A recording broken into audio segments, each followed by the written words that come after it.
Queridos amigos, queridas amigas, uma boa noite para todos. Vamos então para mais um ensinamento que hoje virá através do livro O Espírito da Verdade, de Francisco Cândido Xavier e Valdo Vieira, pela FEB.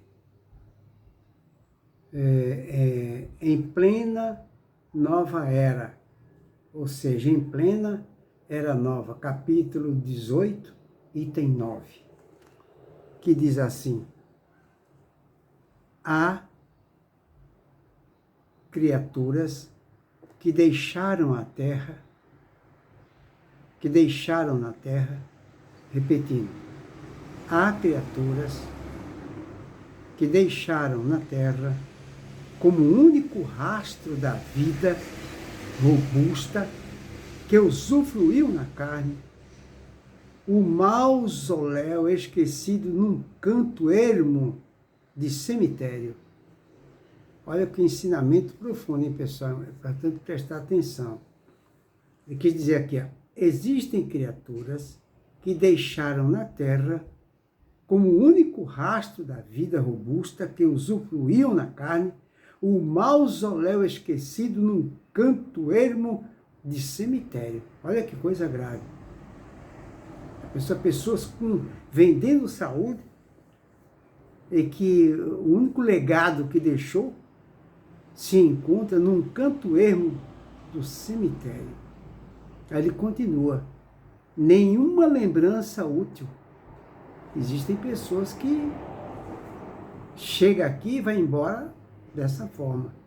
Nenhuma reminiscência em bases de fraternidade. Já pensou? Eu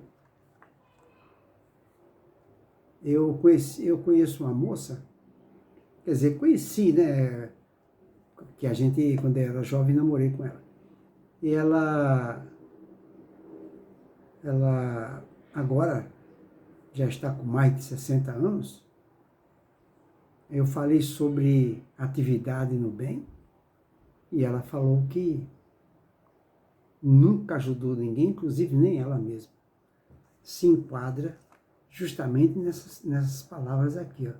Nenhuma lembrança útil, nenhuma reminiscência em bases de fraternidade, nenhum ato que lhes recorde atitudes com padrões de fé, nenhum exemplo edificante nos currículos da existência.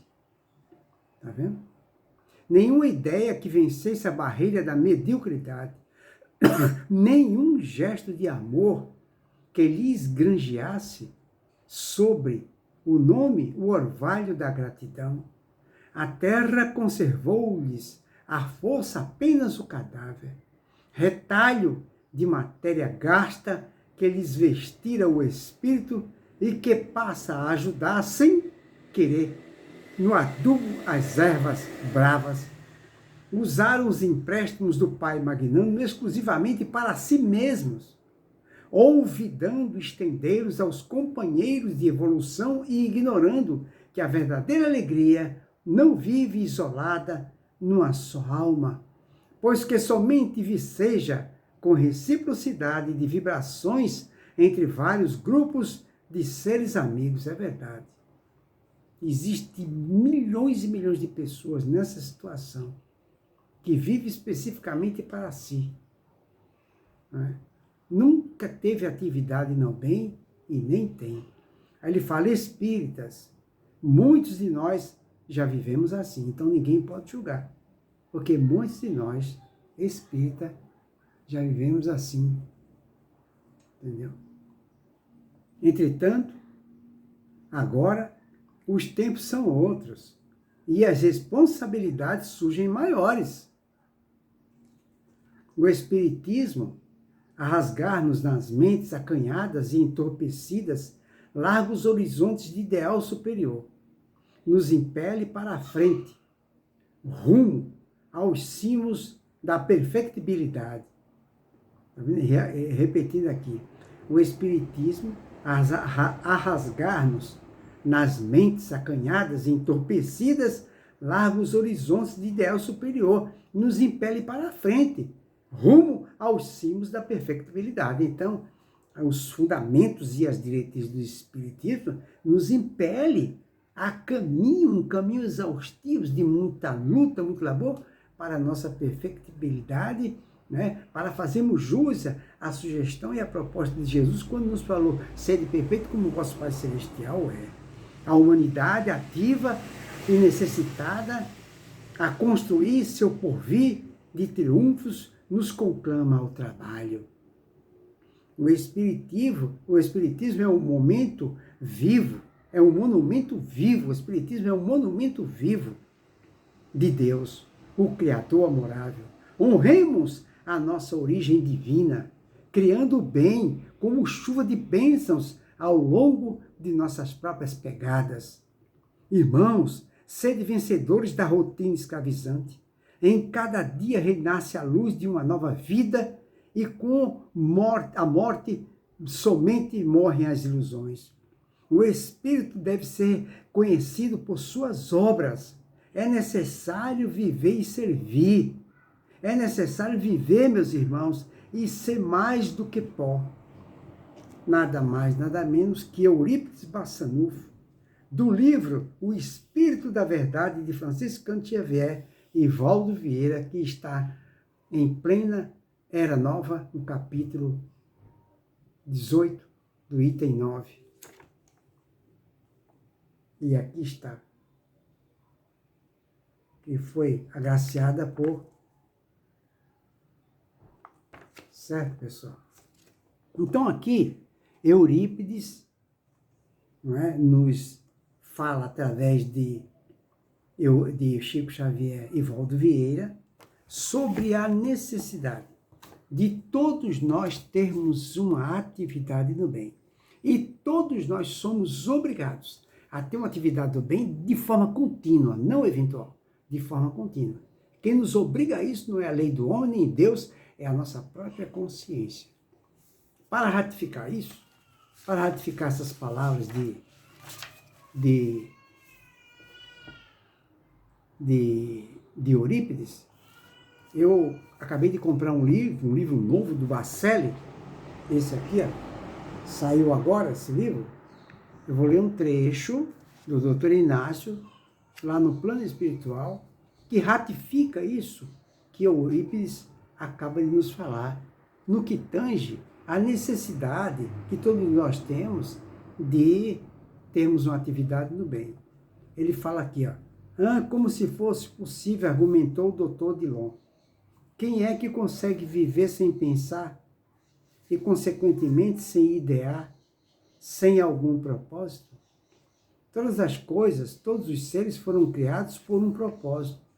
A água da fonte tenciona se encontrar com a água do mar. O objetivo da semente é o de germinar e se transfigurar em fruto. Olha o trabalho aí, tá vendo? A roseira anseia por se cobrir de rosas. Que seria do Sol se ele não tivesse planetas para iluminar e aquecer? Tarefa na qual um dia terminará por se consumir. Tudo na vida deve servir a algum propósito. Jesus não repreendeu a figueira seca? Por que a encontrara desprovidas de fruto? Há uma lição extraordinária aí. A figueira que secou quer nos dizer que devemos estar sempre prontos para oferecer à vida algo de nós mesmos. A maior parte das pessoas espera algo da vida, não é? Lá, em muitos países, como na Holanda, na Suíça, Suécia, nunca houve tanto suicídio quanto agora. E fizeram uma pesquisa e descobriram que todas as pessoas que cometeram suicídios alegaram que a vida não tinha sentido. Por que não tinha sentido? Porque eles esperavam algo da vida. E nós não podemos esperar nada da vida. A vida é que espera algo de nós. É isso que ele está falando aqui, o doutor Inácio. Ó. A figueira que secou quer nos dizer que devemos estar sempre prontos para oferecer à vida algo de nós mesmos. A figueira estéril continuava desfrutando dos raios do sol. Olha só, a figueira estéril estava sendo alimentada, não é? A figueira estéril continuava desfrutando dos raios do sol, sendo alimentada pelos raios do sol. Sobrevivia por causa dos raios do sol, dos elementos, inclusive da terra em suas raízes, dos benefícios da chuva, do magnetismo da noite, e mesmo assim não se encontrava disposta a retribuir nenhuma das bênçãos de que vivia acumulada. Portanto, surge a pergunta, e nós, o que estamos fazendo? Estamos fazendo a mesma coisa que a figueira seca? É isso? Não fazemos nada? Não é? Ela não era estéril, doutor? Perguntou Domingas ao doutor Inácio. Inquiriu, né? Aí ele responde, creio que ela fosse descrente do amor do Criador. Porque o que sai das mãos de Deus não pode alegar esterilidade. Talvez estivesse faltando à figueira um pouco mais de boa vontade em si mesma, com a finalidade de começar a produzir. Inútil ela não era. Como de inútil nada existe dentro da criação divina. Como ela não quis produzir frutos, secou-se até a raiz, sendo transformada em lenha por aqueles que lhe recolheram os galhos retorcidos, aquecendo-se do frio em suas casas. Isso quer dizer que, quando fazemos opção por nada ser, a fim de sermos úteis à economia da vida, o Senhor dispôs de recursos para socorrer-nos. Traduzir. A pobre figueira, que talvez fosse estéril por revolta, acabou se transformando em lenha de um modo ou de outro. Produzir bons frutos é a lei. Efetuamos ligeira pausa e expliquei. Estávamos aqui, Odilon, falando que todas as coisas estão conectadas e que, consequentemente, temos uma grande responsabilidade no processo. Claro que temos, esclareceu o mentor. Ainda hoje estou acolhendo na vida espiritual o resultado.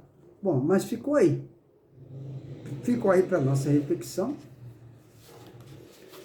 esse grande ensinamento no que tange a figueira seca. Desse ensinamento fantástico que Eurípides Bassanufo nos passou, né? O que nos foi relatado através de Valdo Vieira e Chico Xavier. Uma boa noite para todos, que Jesus nos abençoe.